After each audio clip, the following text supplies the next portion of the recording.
Hello, my name is Milagro. My course is designed for 6th graders. Here is some background information to help you understand where my activities are coming from. My unit is on the hero archetype. In the hero archetype, there are usually 27 steps that a hero must pass through before the story ends. For 6th graders, I cut this down to the 9 most important. The entire unit is to help the students learn a genre and be able to apply their new knowledge when they write their own story. Before getting into my activities, I'd like to go over some of the pages I've included in my course. First, I'll show you my home page. This is the welcome page to my language arts class. I have kept it simple because I know that 6th graders can become very overwhelmed or get distracted easily. You'll see that I organize my information into 3 small paragraphs: content, writing, and reading. I tried to get straight to the point because most 6th graders won't spend a lot of time reading the home page. This is the syllabus page. Again, you'll see that I tried to keep my paragraph short and to the point. On the second line of the syllabus page, I have included a link to the printable version of the syllabus. This is to ensure that students have the option to keep a hard copy. My syllabus includes a course description, textbook information, required materials for the class, grading scale with standard descriptors and letter grades, the types of categories that assignments can fall into, and overall classroom rules such as absences, tardiness, behavior, how students can get electronic devices, and basic student responsibilities. Finally, as a convenient feature, Canvas adds the assignments and their due dates. This is the modules page. Before I discuss what is on this page, I would really like to say I have had my own challenges with module pages. I find that some teachers put more information in this section, which can differ from information in the assignment pages. I understand the benefit of the modules pages. I just have found myself frustrated when I don't check both the modules and assignment pages. For my students, I don't want to add to their workload, so I hope that I can better duplicate the information found in both places. With that said, here is my modules page. I have organized it into 5 sections: overall class information, online sources, Unit 1 hero archetype, Unit 2 writing, and Unit 3 reading. The 3 units match the 3 points that I made on the home page. On my computer, I have organized 5 folders to match the 5 modules. It has made it easier to find the activities and information for each module and to transport it from file to file. Also, I'm trying to keep all my information clustered up in easy to find places for my students. Here is the assignments page. I have organized it by units: Unit 1 hero archetype, Unit 2 writing, and Unit 3 reading. As you can see, I don't have any assignments for Units 2 and 3. I hope to add to those units soon. I do have assignments for Unit 1 hero archetype. So far I have 4 assignments: Hero's Journey Graphic Organizer, a quiz, a discussion, and a chat. These are not in order. I've only put them in as we've been assigned them. I'm going to take you into my graphic organizer assignment to show you how I formatted my information. In each of my assignments, I tried to include 3 parts: the purpose of the assignment, directions for completing the assignment, and assessment information. Additionally, I tried to write an appropriate 6th grade language. This doesn't mean dumbing down information, just knowing when to use big words and when to add descriptive language. For example, in my directions for completing the assignment, you can see that I've used numbered steps. Each step is short and specific. Working with 6th graders has taught me to include steps that might seem obvious to an adult and to include steps that might be used as loopholes to not complete assignments correctly. I've gotten better at this, but I'm still working at developing my directions. Finally, I have tried to include as much helpful links to each assignment to help guide my students, because I know there will not be a lot of opportunities for them to ask me their questions and for them to get a response in real time. For my example assignment, I had my students analyze a movie of their choice. They would need to find the correct information from the video that matches the steps found in a hero archetype. This is the graphic organizer that I would have given to my students. I would have expected them to fill this organizer out with the information that they found in their movie. Here is an example of the graphic organizer done whole class. We would have completed this together before it was assigned as an individual activity.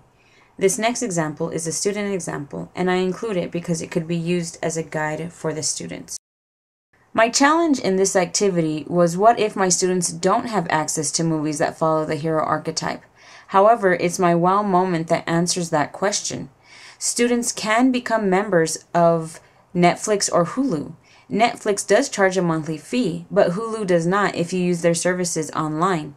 It dawned on me that I must have the expectation that my students can navigate the internet and use its resources willingly. Not having internet is no longer a valid excuse for an online course. For the quiz, I decided to create a funny quiz. It does not pertain to the actual information that can be found in my course, and I know that I will have to make a new quiz, but I did this because I wanted to get to know the quiz function found in Canvas. The challenges I faced for this activity mostly involve time. When technology is new, I need extra time to get to know it. Then I have to have the time to actually use it for academic purposes. However, I think sometimes we forget that playing with the tool is oftentimes quite beneficial and meaningful. My wow moment reminds me that I need to play with my technology. My chat activity would occur while my class and I are watching The Wizard of Oz together. The purpose is to build common background knowledge that we can all relate to. I would use any meeting, and students would be allowed to backchannel or chat using the chat function.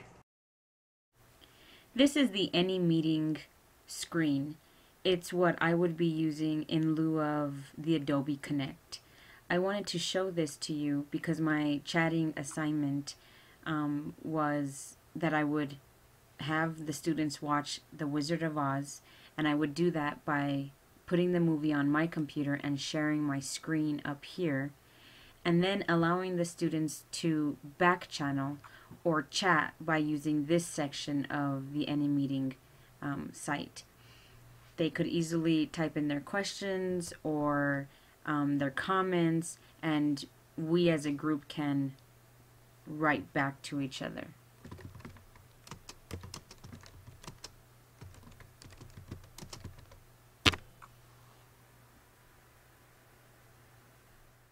I decided to use the discussion to get to know what my students know in the way of their technology skills and hero archetype content. I had 3 challenges with my chat assignment. First, we are not able to use Adobe Connect, so this meant that I had to look for an alternative meeting place.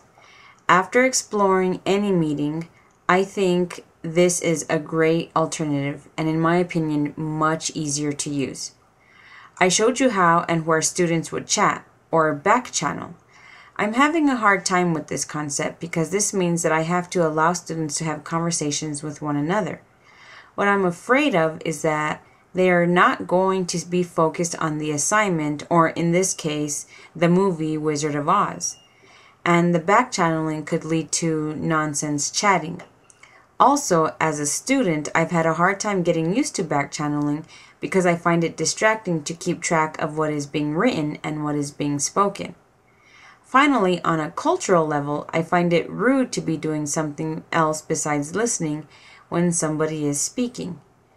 My last challenge is finding ways to get my students together. I know that I won't meet my students every day, but I do think it's important that we hear each other's voices, opinions, and thoughts sometime in the semester. My wow moment is that I have online insecurities. I have come to the realization that I must let go of some of my preconceptions about how an online classroom looks and sounds.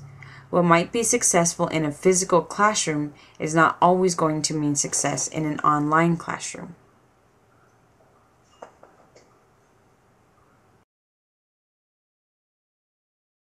I found the gradebook assignment to be useful. I have used online gradebooks before, but each one is different and can have weird buttons to get used to. This is the gradebook for my course. As you can see, it lacks students and only contains 4 assignments.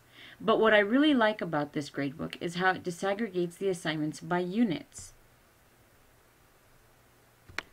I think this will be useful for students because they will be able to see where they failed and where they succeeded throughout the semester. Also, I will be able to discuss student progress by the unit. In other online gradebooks I've used, all assignments are put together, only ordered by date. This can be confusing and frustrating when you have to go back and look for a particular assignment. I can really appreciate how assignments are organized in the Canvas gradebook.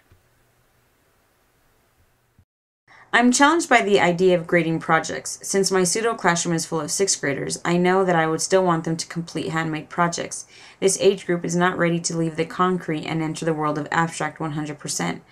I'm thinking that an online class might require portfolios or videos to offer proof of work. What do you think? This is my first time on Canvas as a teacher. Overall, I haven't found it hard to navigate. But like all things in education, it does take time to put together. However, if you have your whole class organized before the class even begins, then the teacher can really focus on grading and helping students. Each assignment given to us this semester has taught me new skills, but what I'm most aware of is how my perspective of online courses has changed. One of the benefits to online courses is that you as a student can work at your own pace. This means that the teacher should have work prepared for the faster than most student. This leads to a lot of prep work before the class even begins for the teacher. I don't think this concept is stressed enough. As a teacher in a classroom, I am able to wing it when an assignment falls through or technology fails. But when I meet with my students online, I have to hope that everything just works out. It's not like I could just call my students together whenever I want. This is another reason why it's probably good to have a prepared plan B or maybe even a plan C. Finally, I would like to share that I am surprised by how much of my classroom work really does translate to an online class curriculum. Having a class on the internet does not mean that everything is done with incredible devices or out of the ordinary software. No matter the environment, face-to-face or online, a teacher needs to do their homework and make sure that the assignments and tools used for those assignments are appropriate for the class and are being used in a manner that will help the students learn. Thank you for watching. I welcome all your questions and comments.